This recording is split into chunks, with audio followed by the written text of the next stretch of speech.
सभी मित्रों का 500 यात्रा चैनल में स्वागत। इतिहास कंपटीशन सीरीज़ का तीसरा पार्ट अब मैं लेके आया हूँ। 2 पार्ट नहीं देखे हैं तो उन्हें देख लें। पूरा इतिहास क्रम से कराया जा रहा है।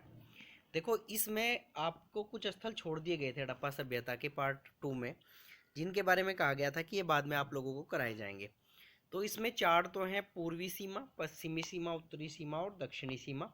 इसके अलावा कुछ एक धोलावीरा था और उसके बारे में कुछ और अन्य फैक्ट थे, वो थोड़े से देख लेंगे। देखो, प्रश्न ज़्यादा डीपली तो नहीं पूछा गया है, यहाँ से केवल यही पूछा गया है। सबसे पहले पूछा जाता है कि हड़प्पा सभ्यता की उत्तरी सीमा कहाँ थी। तो जम्मू कश्मीर में मांडा एक जगह पड़ती है, वहाँ पर इसकी उत्तरी सीमा थी। इतना ही याद रखना है। जो जिसके बारे में पूछा गया है उतना ही दिया जाएगा, फालतू देने की ज़रूरत नहीं है। दक्षिणी सीमा के बारे में पूछा जाता है, तो इसकी दक्षिणी सीमा दाइमाबाद महाराष्ट्र में पड़ती है, ये जगह वहाँ है। तो इसके बारे में भी केवल दक्षिणी सीमा के नाम से ही पूछा गया है। अब पूर्वी सीमा को कुछ थोड़ा सा डीपली पूछा गया है, इसलिए इसके बारे में ज़्यादा जानना पड़ेगा। पूर्वी सीमा इसकी मेरठ डिस्ट्रिक्ट में पड़ती है, उत्तर प्रदेश के आलमगीरपुर एक जगह है। इसके बारे में नदी भी पूछी गई है, तो हिंडन नदी के किनारे है। और किसने इसकी खोज की थी? तो यज्ञदत्त शर्मा ने इसकी खोज की थी। ये यज्ञदत्त शर्मा वही थे जिन्होंने रोपड़ की भी उत्खनन कार्य कराया था। तो ये चीज़ें याद रखनी है आलमगीरपुर के बारे में। उसके बाद इसकी जो दक्षिणी पश्चिमी सीमा है वो सुत का गेंडोर है, और ये पाकिस्तान में पड़ती है और बलूचिस्तान प्रांत में पड़ती है। एक बार कंपटीशन में ये भी पूछा गया था कि सुत का गेंडोर किस नदी के किनारे स्थित है, तो दास्क नदी के किनारे स्थित है। तो इसे भी देख लेना। बाकी इसके अलावा मेन फैक्ट पे आते हैं जो बहुत इंपॉर्टेंट है, पिछले 2-3 साल में बहुत ज़्यादा बार पूछा गया है। तो इसके बारे में है धोलावीरा। देखो, धोलावीरा कच्छ गुजरात में है।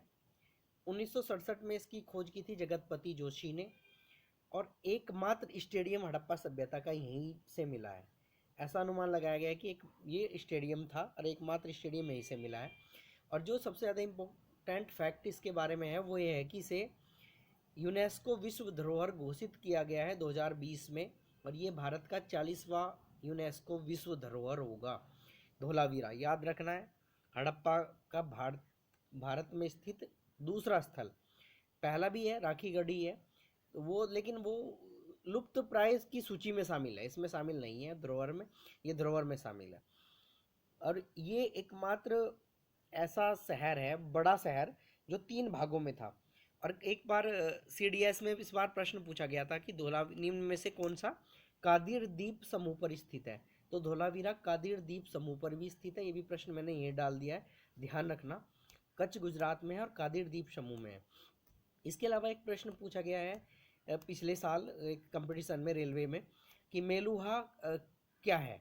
तो मेलुहा जो है वो हड़प्पा सभ्यता का ही नाम है, जो मेसोपोटामिया रिकॉर्ड में दर्ज है। यानी मेसोपोटामिया में हड़प्पा सभ्यता को मेलुहा नाम से संबोधित किया गया है, इस चीज़ का ध्यान रखना।